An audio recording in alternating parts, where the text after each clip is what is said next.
Ngara nungdan phongkiba pandanggi pause dagi maroiba pau khara khangasaraga miyamda khudo tamjige Speaker amani Preference and AC Committee na Kuki MLA taragi mathakta athubada thabak paikhatlu imagi maira Manipur thugaiba pama Kuki MLA tarada lemhauriba MLA yankhai asingam lavra Manipur Assembly gi Preference and Ethics Committee gi Chairman amani Speaker na Kuki MLA tara asigi mathakta paikhapham thopa thaba athubada paikhatlu haina imagi maira campaign TS Sujatana phongdorakni Manipur Press Club tangasi pamwising unava amana TS Sujatana phongdokibada Mamang saigi me ahomdagi hawduna is asida thoklibe irang asida michang mikhai naiba mawngda Assam Rifles na sathariba ka hemba thawngsing asigi matangda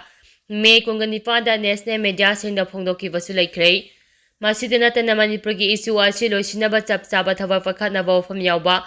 also may contra the Prime Minister, Union Home Minister amadi Defense Minister singda pisingibasu laikhrei Lok Sabha mikhal loiraba matung Manipurgi issue loisingani hain leiba asigi Union masamang na phongdokibasu laikibani hauji mikhal gi phal laukthoklavani Manipurgi issue asi loisimba matam yogdribra haina sumahna wang hangge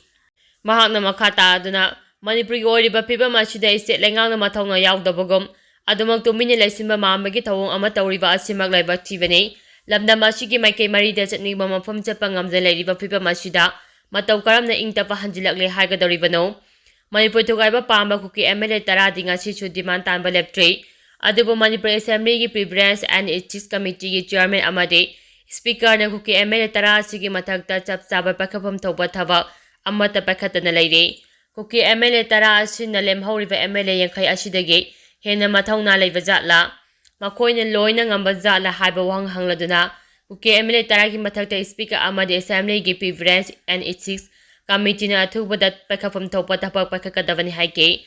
pawmisinga unava aduda saru yakibi Delhi Maitai Coordinating Committee DMCC Women Wings Ke Convener Lamabam Usakira na phongdokibada leba asigi Vice President Masama Manipur da leiba numimakta da irang thokpabo laksimba ngamdaba haibasing angakpane masida natana Manipur da Chief of Army laina Kuki na attack tawba ngamleba se makhogi maningda mapanga leiba khara na sogatpagi nate haigadoribara Manipur gi issue achide India gi lenga ki aromba agenda ama leibra haiba chingadaba ngamde Michang Makai Naiba Tawong Chatariba AR get Thabak ngasi fawa action lokhapa ude Kuki singe bunker de AR singe sana thaknaba polam sing leiba kaya miyam na unaraba ngaktani AR na Kuki gi michang changliba fawa Manipur da tangdu laitaba purakpa ngamloi haiki Chief Minister Imphal thadokrai Chief Minister Nongthombam Bere ngasi nungthil New Delhi gi damak Indigo Friday Imphal thadokrai maki Delhi khongsa asi tha asigi nipandagi tara fawa gi manungda Ahom laksuba oina NDA government gi Prime Minister oina Narendra Modi na wasak laubogi tharamda saru yaraba yai haide amaramda anawa NDA lengak semlaba matung Manipur gi oina pakhakadaba thabak tharam singi matangda su Prime Minister ga unaraba yai haide DM University shutdown tawrurei Dhanambanjiri University gi namchinuna leiriba ahamba amasung ahum suba semester gi exam pangthoktaba amadi examination controller sindoktaba gi mayokta University asige Mahiroi Kiana University asi shutdown tawrure adubu University asi gi ice gam prakash lakna DM University Student Union gi miu singa unaraba matung mahiroi singa khongjang matam khara gi oina handokre DM University Student Union gi General Secretary Takhele Mayum Dijena phongdokibada University asi gi ahamba amadi ahum suba semester gi exam ase mamang sei gi December thada pangtokadabane adubu hangju pawba pangthoktana leire DC ne mahiroi singna lakliba ningthokaba numi fawbagi manungda examination committee ga khanaraga lariba mode of examination amadi namchinduna lariba of semester gi matanga notice solagani habagi thajaba piramki loinina chahi kya taknadana lakliba examination controller sinbagi matangda so notice solagani hana thajaba pirambadigi university shutdown tawbagi khongjang handokibani hare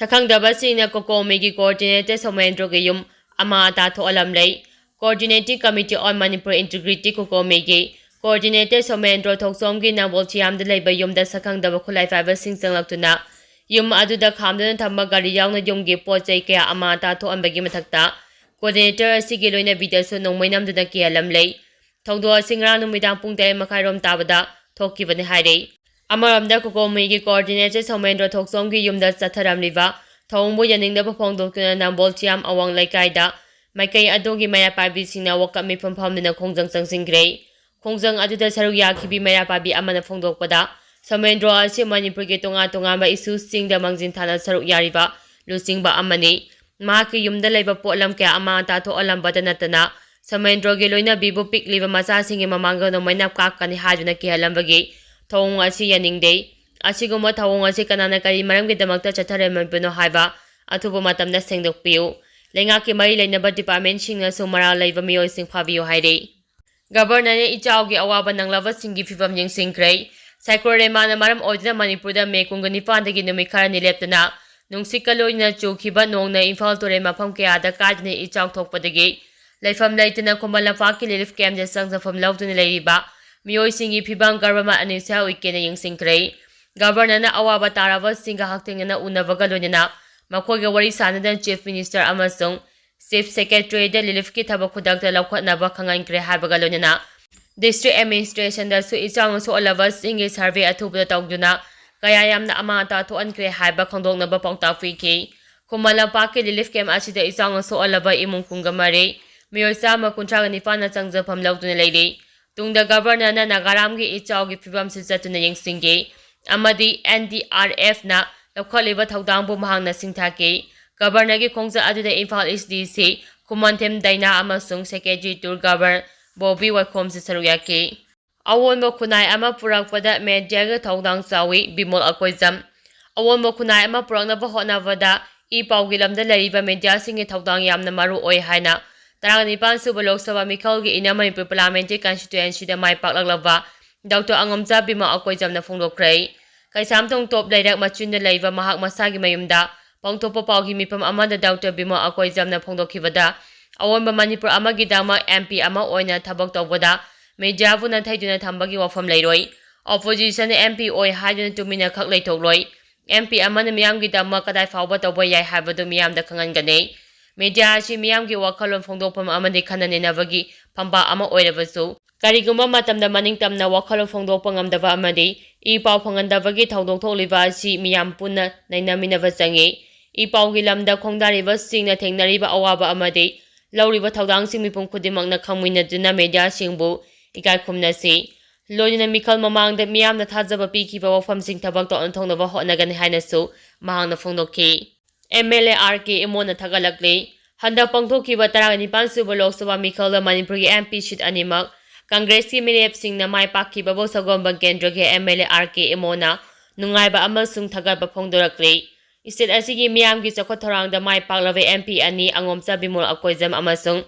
ꯑꯐ꯭ꯔꯦ ꯀꯥꯡꯉꯝ Arthur ꯑꯅꯤꯅ ꯃꯤꯌꯥꯝꯅ ꯃꯈꯣꯏꯗ ꯊꯝꯂꯝꯂꯤꯕ ꯊꯥꯖꯕ ꯃꯥꯡꯍꯟꯗꯅ ꯊꯕꯛ ꯇꯧꯔꯛꯀꯅꯤ ꯍꯥꯏꯕꯒꯤ ꯊꯥꯖꯕ ꯊꯝꯕꯒ ꯂꯣꯏꯅꯅ ꯃꯤꯈꯜ ꯑꯁꯤꯗ BJPꯒꯤ ꯃꯦꯌꯔ ꯊꯧꯅꯥꯎꯖꯝꯕ ꯁꯟꯖꯌꯀꯨꯃꯥꯔꯗ ꯚꯣꯠ ꯄꯤꯈꯤꯕ ꯃꯤꯄꯨꯝ ꯈꯨꯗꯤꯡꯃꯛꯄꯨꯁꯨ MLA RK ꯏꯃꯣꯅ ꯃꯍꯥꯛꯀꯤ ꯑꯦꯛꯁ ꯄꯣꯁꯇ ꯊꯥꯗꯣꯔꯛꯄ ꯋꯥꯔꯣꯜ ꯑꯃꯗ ꯊꯥꯒꯠꯄ ꯐꯣꯡꯗꯣꯔꯛꯂꯤ꯫